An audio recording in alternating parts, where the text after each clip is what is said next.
Shalom, puji Tuhan saudara-saudara. Hari ini saya ingin membahas dari 1 Petrus pasal 2 ayat 1 sampai ayat yang keempat. Karena itu buanglah segala kejahatan, segala tipu muslihat, dan segala macam kemunafikan, kedengkian, dan fitnah. Saudara-saudara, yang dimaksud segala kejahatan di sini, orang lain udah nggak apa-apa sebetulnya. Ya, jangan melakukan kejahatan yang kriminal sifatnya, ya. Jangan jadi orang tak bermoral, tapi juga harus dibuang kejahatan yang orang bilang nggak apa-apa. Tipu muslihat, kemunafikan, kedengkian, fitnah. Saudara-saudara, lalu bagaimana tindakan berikutnya? Rasul Petrus bilang, ayat yang kedua, dan jadilah sama seperti bayi yang baru lahir, yang selalu ingin akan air susu yang murni dan yang rohani, supaya olehnya kamu bertumbuh dan beroleh keselamatan. Ya, seleranya harus dirubah.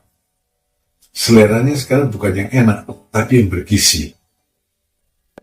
Ya, yang enak, yang menyenangkan dagingnya di dunia, segala macam show dan apa cerita-cerita ini itu, segala novel dan sebagainya, itu enak dibaca. Tapi sekarang harus berubah. Yang diinginkan adalah air susu yang murni dan yang rohani. Apa itu? Firman Tuhan. Firman Tuhan.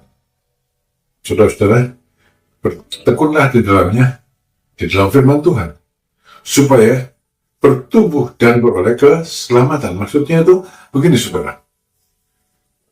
Bertumbuh tanpa firman Tuhan, bagaimana kita bertumbuh?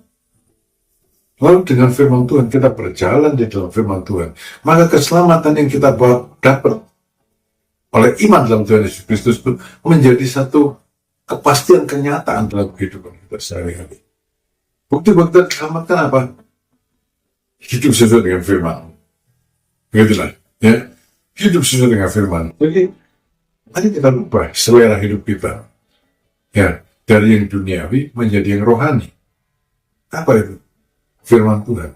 Lalu yang ketiga, dalam ayat yang keempat dikatakan, dan datanglah kepadanya batu yang hidup itu yang memang dibuang oleh manusia, tetapi yang dipilih dan dihormat di hadirat Allah. Apa maksudnya ini? Datang kepada Tuhan Yesus.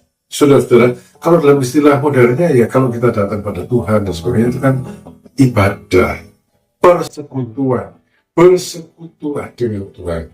Ya, saudara-saudara, di dalam pembacaan firman, harus disertai dengan persekutu, datang kepada Tuhan.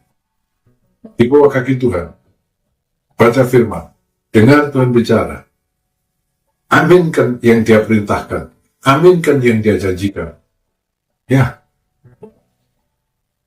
lakukan semuanya itu.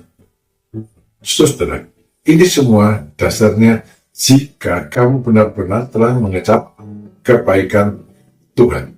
Dan saya harap saya, saudara, adalah orang yang benar-benar telah mengecap kebaikan Tuhan. Tuhan memberkati saudara. Amin.